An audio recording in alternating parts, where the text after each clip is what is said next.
حضرت مجدد الف ثانی رحمۃ اللہ علیہ کی اہلیہ کا خواب۔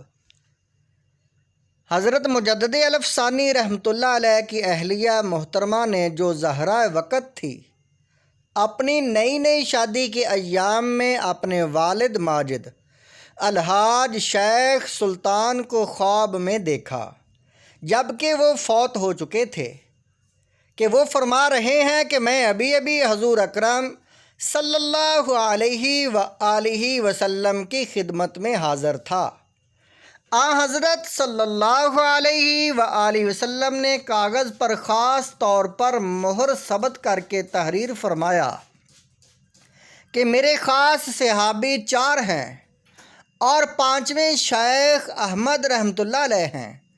خواب ہی میں میرے چاچا شیخ زکریا رحمۃ اللہ علیہ اس واقعے کا انکار کر رہے ہیں، اور میرے والد ان سے فرما رہے ہیں کہ اس بات کا انکار مت کرو، کیونکہ میں بھی ابھی حضور صلی اللہ علیہ وآلہ وسلم کی خدمت میں حاضر تھا، اور اس خواب کو میں نے خود دیکھا ہے، اور اس خواب میں کسی طرح کا کوئی شک و شبہ نہیں ہے۔ بیداری کے بعد اس خواب سے میں حیرت میں تھی۔ آخر کار اللہ تعالیٰ نے ان کو حضور صلی اللہ علیہ وآلہ وسلم اور صحابہ کبار رضی اللہ تعالیٰ عنہ کی کامل پیروی کی بدولت اس مرتبے پر پہنچا دیا کہ جو شخص بھی آپ کو دیکھتا یہی کہتا تھا کہ آپ کا طریقہ بعینہ وہی ہے جو صحابہ کبار رضی اللہ تعالی عنہم کا ہے۔ یہ واقعہ حضرات القدس صفحہ نمبر 34 پر اور 35 پر موجود ہے۔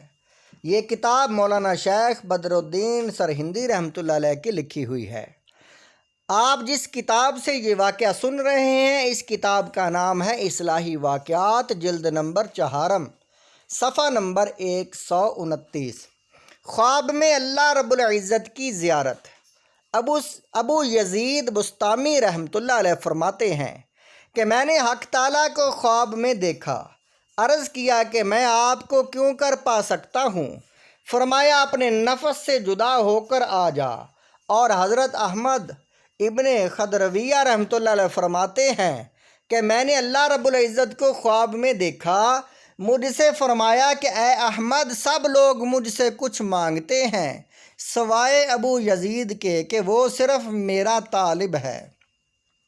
اور ابراہیم بن ادم رحمۃ اللہ علیہ فرماتے ہیں کہ میں جبرائیل علیہ السلام کو خواب میں دیکھا، ان کے ہاتھ میں ایک کاغذ تھا۔ میں نے پوچھا اسے کیا کرو گے؟ فرمایا اس پر محبین کے نام لکھوں گا۔ میں نے کہا سب سے نیچی عاشقان خدا کے عاشق ابراہیم بن ادم کا بھی نام لکھ دو۔ ندا آئی اے جبرائیل، ان کا نام سب سے پہلے لکھو۔ یہ واقعہ نزہۃ البساطین قصص الاولیاء جلد نمبر 1، صفحہ نمبر 604 پر موجود ہے۔ حضرت مجدد رحمۃ اللہ علیہ کی فضیلت میں ایک خواب۔